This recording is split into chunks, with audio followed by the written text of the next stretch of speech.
우리가요, 이달에는 예수님을 생각하는 달 그렇게 했잖아요. 예수님을 생각하는 달 우리가 기억해야 돼요. 다음 주까지 할 거예요. 그런데 우리가 그동안에 믿는 원리가 뭐냐 계속 말했습니다. 하나님이 하나님은 살아계신다. 여러분, 또 잔소리 같겠지만 분명히 말합니다. 왜 교회 다녀요? 하나님 안 계시면 교회 다닐 필요 없습니다. 하나님이 안 계시고 천국과 지옥이 없다면 교회 다니는 사람처럼 어리석고 멍청한 사람이 없습니다. 그런데 분명히 말합니다. 하나님은 살아계시고 천국과 지옥이 있음을 믿습니다. 할렐루야. 그런데 그 하나님께서 마지막에 우리를 심판한다는 거예요. 자, 그러면 우리가 교회에 다니는 그 주제가 뭐냐 그러면은 예수님이에요. 예수님. 그래서 우리가 3월 마지막 주부터 이 시간에 네 번째까지 하는데 우리가 3월 마지막 주에는 예수님의 고난, 그 고난 속에서 7말씀, 십자가에서 7말씀에 대해서 말했습니다. 그 다음에 4월 첫 주에는 우리가요, 예수님께서 부활하셨습니다. 그 부활은 진짜입니다. 거짓말이 아닙니다. 그 말이에요. 그 다음에 세 번째 시리즈는 예수님께서 그 예수님 부활하셔서 승천하셨습니다. 여기서 두 가지를 말해요. 승천했다는 것은 그냥 없어서 슬쩍 거짓말이 아니라 모든 사람들이 다 볼 수 있도록 승천하셨다는 거예요. 모든 사람이. 그러면서 하는 말이, 내가 지금 이렇게 여러분들이 실제로 보고 있죠. 그 다음에 내가 다시 올 때도 다 이렇게 내려올 것입니다. 약속하셨어요. 재림을 약속했어요. 그 다음에 따른 승천하신 뭐냐 그러면은 예수님 가서 하늘나라에 가서 쉬고 계신 것이 아니라 하나님의 모든 권세를 가지고 이 나라를 다스린다는 거예요. 세상을 다스린다는 거예요. 그러면 오늘 우리가 예수님의 네 번째 시리즈로 예수님이 재림하실 것이다. 그에 대해서 우리가 공부하려고 그래요. 자, 먼저 우리가 볼 것은요, 예수님의 재림은요 성경적인 증거라는 거예요. 그러니까 예수님의 재림은 성경에 이미 예언해 놓았는데, 특히 예수님이 처음에 오실 것입니다, 우리의 메시아로 오실 것입니다, 그것에 비해서요 예수님이 다시 오시고 우리를 심판하실 것이라는 것이 예수님이 처음 올 때보다 8배가 더 많다는 거예요. 8배가 더 많이 약속했다는 거예요. 그리고 신약 성경에만요 다시 오실 예수님 재림하십니다를 300번 이상 기록했다는 거예요. 300번 이상. 또 사도 바울은요 적어도 자기 서신에서 말하면서 50번 이상 증거했습니다. 다시 오실 예수님 오십니다. 그리고 데살로니가 전서, 후서, 마태복음 24장, 마가복음 13장은 집중적으로 예수님의 재림에 대해서 말한 거예요. 예수님 재림이 오실 것이다. 어떻게 오느냐, 근데 어떤 현상이 나타나느냐, 그런 것을 많이 했습니다. 그리고 예수님의 재림은요 그런데 문자 그대로에 오신다는 거예요. 무슨 말이냐, 육체적으로 진짜 온다는 거예요. 야, 정신적으로 오실 것이다. 예수님 뭐 오실 리가 없지. 어떻게 그 2000년 전에 가셨던 사람 어디서 살았고 어디 와. 그래서 어떤 사람들은요 예수님의 재림을 부인하기 위해서 성경을 이렇게 저렇게 말하는데 그건 아니다는 거예요. 분명히 말합니다. 예수님이 오신다고 다시 오실 예수님은 육체적인 모습 그대로 가지고 오신다는 거예요. 그런데 그 예수님이 오실 때 영광스럽다는 거예요. 영광스러워요. 말했잖아요. 예수님이 처음 2000년 전에 오셨을 때는 죄인을 구원하기 위해서 죄의 모양을 가지고 죄의 모습으로, 그래서 하나님의 십자가를, 하나님의 그 말씀에 순종해서 십자가에 죽기까지 순종했습니다. 그런데 예수님이 재림주로 오실 때는 그렇게 하지 않다는 거예요. 영광스럽게 옵니다. 자, 그러면서 뭐라 그러냐, 왜 예수님이 오느냐, 마태복음 16장 20절째 이렇게 말했습니다. 같이 읽어보십시다. 시작. 인자가 아버지의 영광으로 그 천사들과 함께 오리니 그때에 각 사람의 행한 대로 갚으리라. 약속이에요. 이러한 약속 몇 번 했다고요? 처음 오겠다는 것보다 8배가 더 많아요. 또 한 것 보겠습니다. 마태복음 25장 31절 다시 읽어봅니다. 시작. 인자가 자기 영광으로 모든 천사 함께 올 때에 자기 영광의 보좌에 앉으리니 그랬습니다. 영광의 주님이 재림지로 와서 우리 데려가서 이제 어쩝니까? 하늘의 영광의 보좌에 앉겠다는 거예요. 영광의 보좌. 데살로니가전서 4장 16절에는 주께서 호령과 천사장의 소리와 하나님의 나팔 소리로 친히 하늘로부터 강림하겠다 오겠다 그러면서 그리스도 안에서 죽은 자들이 먼저 일어나고 그랬습니다. 예수님께서 재림할 때 이 세상 변함없느냐? 아니라는 거예요. 예수님이 재림하면요 그때 어쩝니까? 혼자 온 게 아니에요. 주께서 큰 호령과 천사장의 소리와 하나님의 나팔 소리로 친히 하늘로부터 오는데 천사들과 함께 어마어마한 사람들이 와요. 그때 이 세상 그동안에 죽었던 모든 사람들이 살아나요. 수천 년 전에 죽었던 사람들도 다 살아나요. 근데 살아나는데 몇 가지 조건이 있습니다. 첫째, 여기 본 대로 그리스도 안에서 죽은 자들이 먼저 일어나고 그 말은 산다는 거예요. 목사님, 근데 조금 좀 있는데, 아니 뭐라 그러지? 화장이 그랬어. 화장 그 사람입니까? 또 어떤 사람은요 이렇게 동물에게 먹혀가지고 있는데 다 소화되는데 그 사람입니까? 아니 수천 년 전에 다 해가지고 뼈도 없고 가루도 없고 물도 되면 사람입니까? 살아나요. 살아나요. 복원이 돼요. 복원이 되는데 그 복원이 지금처럼 우리처럼 사는 것이 아니고 신령한 몸으로 그때는 사납니다. 먹지 않아도 살 수 있도록 살아나요. 두 번째로 뭐냐 그러면은 두 번째 산 사람들은 믿지 않은 사람들이 살아나요. 믿지 않은 사람, 교회를 핍박했던 부부관계가 안 좋았던 싸웠던 간에 막 또 그 교회 안 다녀도 막 그 살인범들 있잖아요. 다 살아나요. 다 살아나. 왜 그래요? 그들이 영원한 천국과 지옥 가게 했어. 지옥 가게 했어. 찬란하게. 그래서 하나님께서 우리에게 약속한 것이 있습니다. 예수님께서 다시 오실 것이다. 그때는 이 세상 변화된다. 그래서 데살로니가 후서 1장 7절 8절 9절에 보면은 환난을 받는 너희에게 우리와 함께 안식으로 갚으시는 것이 하나님의 공이시니 우리가 이 세상에 살면서 환난 받고 있습니다. 그런데 하나님 어쩐다고요? 그들에게 공의로 우리에게 복을 준다는 거예요. 그게 공이라는 거예요. 주 예수께서 자기의 능력의 천사들과 함께 하늘로부터 불꽃 가운데 나타나실 때 하나님을 모르는 모든 자들과 우리 주 예수 그리스도의 복음에 복종하신 자들에게 형벌 내리시리니 이런 자들은 주의 얼굴과 그의 힘의 영광을 떠나 영원한 멸망의 형벌을 받을 것이다 말했잖아요. 그러니까 예수님이 오신 먼저 누가 부활해요? 하나님 믿는 사람, 예수 믿는 사람, 영광의 하나님. 그 다음에 믿지 않은 사람 복원시켜요. 어디 가요? 여기 보면은 영원한 멸망의 형벌을 받을 것으로 보여요. 이게 하나님 뜻이에요. 이게 하나님의 약속이에요. 누가 이 약속을 어길 수가 없습니다. 그것이 하나님이에요. 그것이 하나님. 그러니까 하나님은요 한 번 약속한 것은 절대 틀림이 없습니다. 사실 여러분 교회를 왜 다녀요? 물론 우리가 이 세상 잘 살기를 원해요. 잘 살아야 돼. 기왕이면. 그래야 잘 살아야 한 번이라도 목사님에게 짜장면을 사주지. 근데 그것이 목적이 아니에요. 우리는 하나님의 나라 가야 돼. 하나님의 나라. 그래서 히브리서 11장은 뭐라냐면 믿음장이라 그러는데 그 사람들이 이러한 하나님 믿고 예수 믿었기 때문에 어떤 고난 속에서도 주님을 버리지 않았다는 거예요. 버리지 않았다는 거예요. 그들은 톱으로 겨울 당하고 가족을 벗겨 죽이고 불에 태워준 건 보통이고 근데 그 다음에 히브리서 11장 이런 말이 있습니다. 그들은 믿음을 이 세상에 감당하지 못했다. 그건 무슨 말이냐? 어떤 이 세상의 악종이어도 예수 믿는 믿음을 꺾지 못했다는 거예요. 먹지 못했다는 거예요. 왜? 하나님은 살아계시고 천국과 지옥을 믿기 때문에.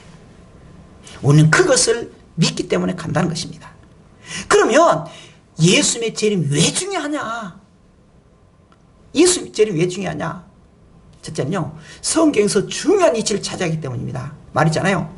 신약에서는 매 25절마다 이렇게 한번 재보니까 한 번씩 나올 정도로 총 318회가 재림돼서 계속 나와요.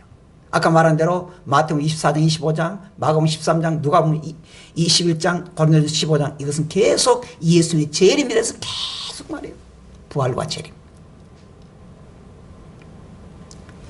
신약 성경에서 중요한 게 뭐냐? 재림이에요, 재림.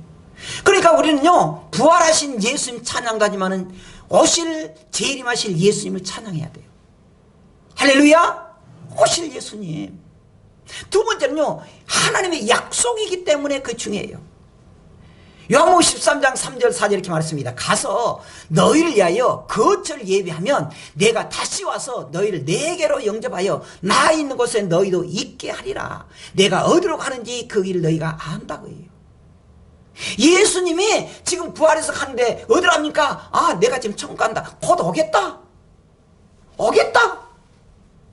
요한계시록 20장 7절에 보면은 보라, 내가 속히 오리니 이 두루마리의 예언의 말씀을 지키는 자가 복이 있다 그랬습니다.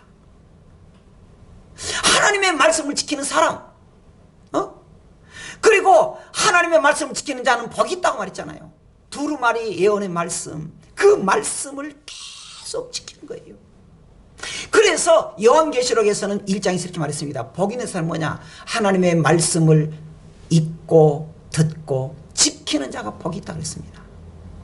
여러분, 할 수 있으면 찬송도 그렇지만 성경 많이 들은 거 좋아요. 성경으로 우리가 세례를 시켜놔야 돼요. 성경에 툭 나와야 돼요. 뭐라면 성경에 나와야 돼요. 주여 나지. 오메 죽겠는데 그러지 말고.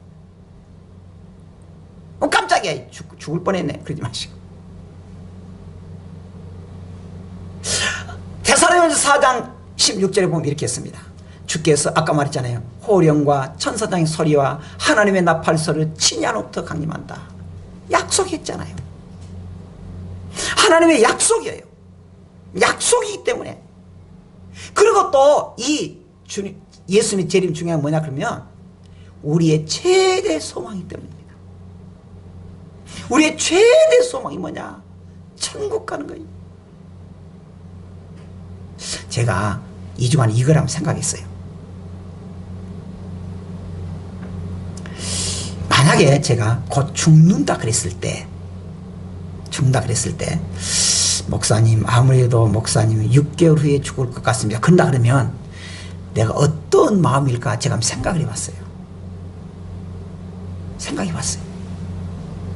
아직도 할 것이 많고 이 세상에서 누릴 거 못 누리는데 받은버릴까?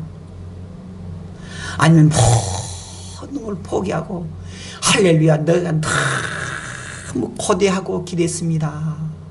이제 내가 생이 끝나겠습니다. 할렐루야 그렇게 기대할까? 제가 생각해봤어요. 근데 그럴 것 같아. 그래야 되겠다 생각이 들었어요. 그래서 예수님이 내일이라도 올지 모르니까 내가 언제든 예수님 부르면 할렐루야 하고 준비를 해야 되겠구나 그런 생각했어. 근데 이렇게 성도들도 아프다는 성도들 보니까 우리 교회 말고 제가 이렇게 보고 심지어 우리 한국에 유명한 목사님 계세요. 유명한 나쁜 놈이 유명한 참 훌륭한 목사님 계셨는데 그분이 암에 걸렸어요. 방송 기독교 방송 참 나와요. 우리 훌륭한 우리나라에. 근데 그분이 암에 걸렸다니까 두렵더래요. 그래서 이제 더 살아보려고 막 노력하고 지금 방송 나와서 이제 내가 아파 보니까 그러면서 이제 간증하고 그래 막 기도하고 그래요. 주님 갈 준비하십시다 그렇게 했는데 저도 그 생각했어요. 그러면 내가 6개월에 간다 그러면은 내가 어떻게 살까 생각했어. 별것도 다 생각하죠. 생각해봤어. 근데 우리는요 우리의 소망이 무엇인가 굳세야 돼요. 제가 여러분들에게 가끔 말하지만은 그건 저 신앙이기도 해요. 이 세상에서 다 누리고 이 세상에서 폼나게 살아도 마지막에 지옥 가면 그건 실패한 거예요. 가장 비참해요. 비참해요.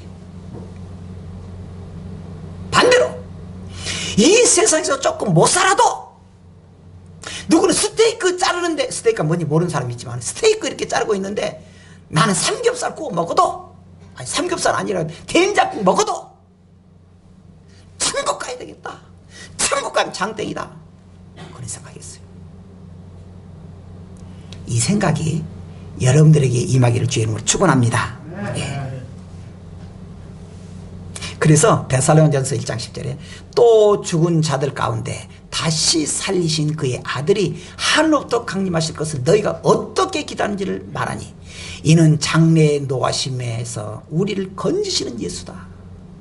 예수 우리를 건지시는, 재림에서 우리를 건지실 것이기 때문에 그때까지 믿음으로 버티자. 버티자. 그것입니다. 그러면 예수님이 언제 오시느냐?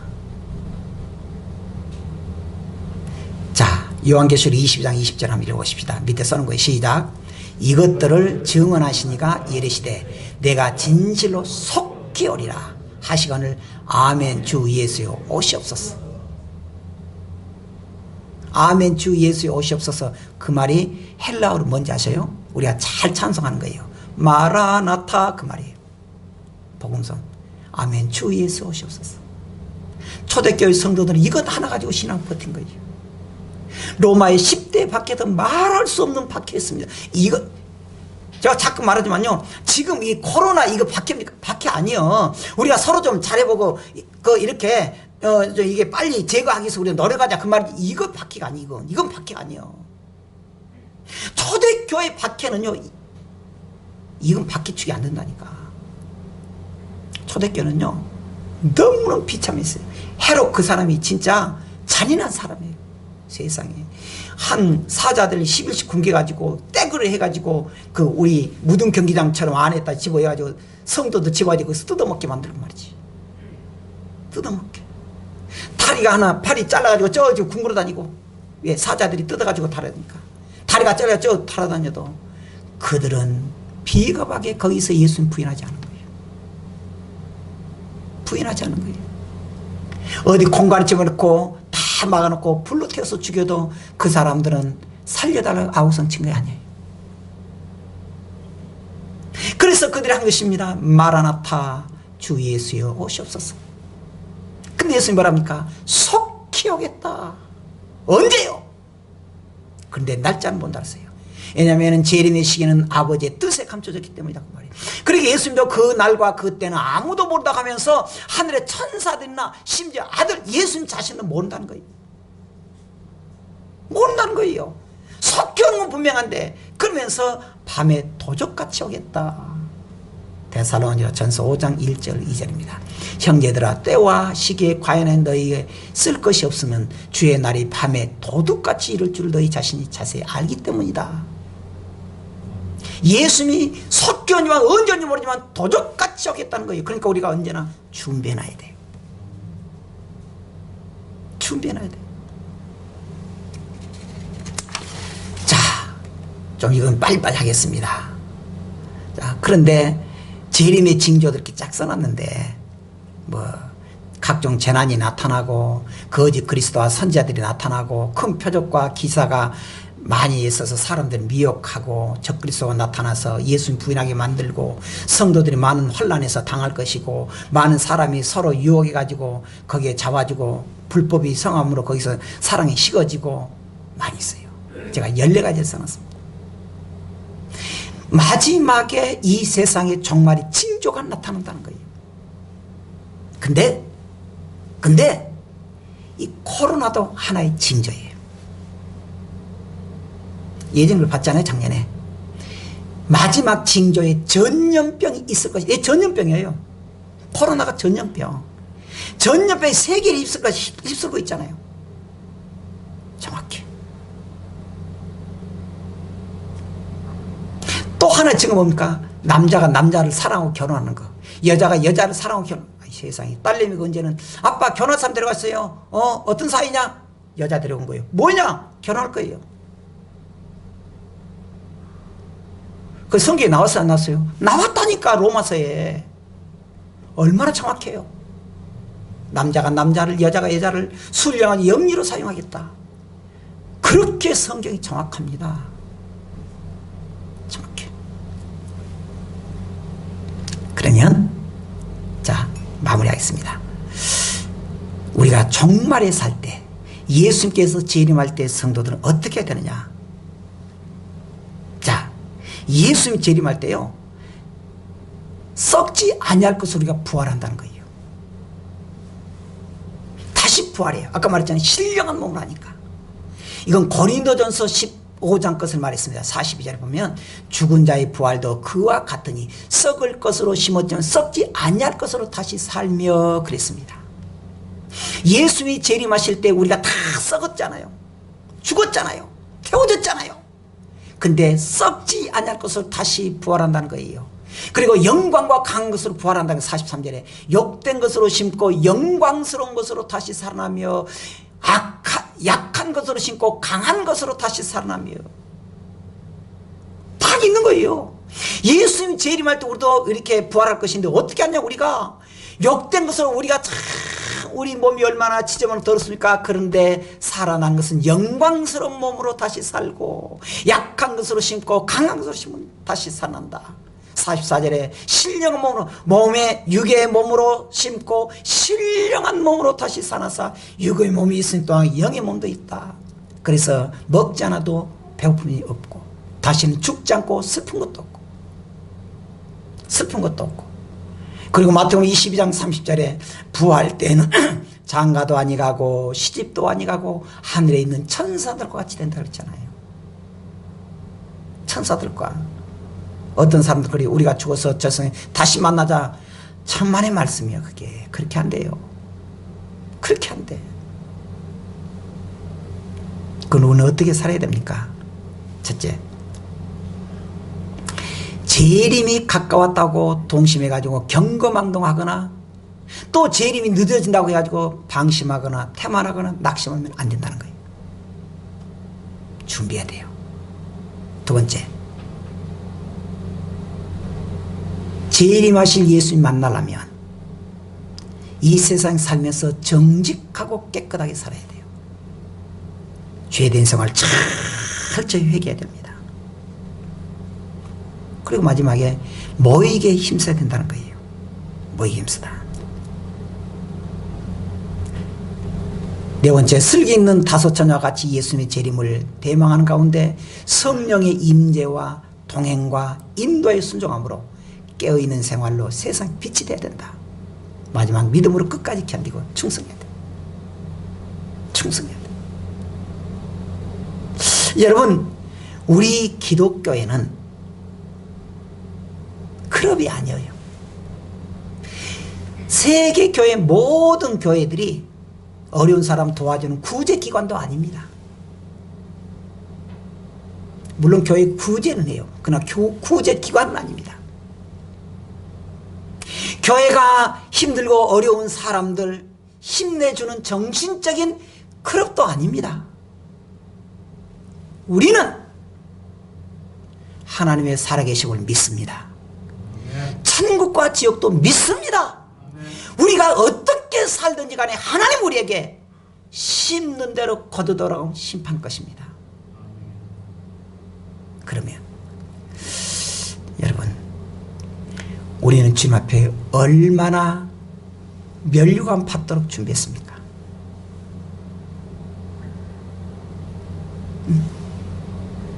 우리가 얼마나 교회 다니면서 하나님 앞에 영적 저축을 많이 했습니까? 기도의 저축, 찬송의 저축, 전도의 저축, 물질의 저축, 선함의 저축. 주님 이렇게 말해요.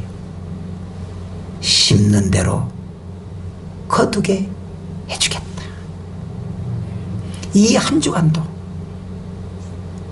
이 한 주간도 주님을 감동시키는 한 주간이 되기를 주의 이름으로 축원합니다.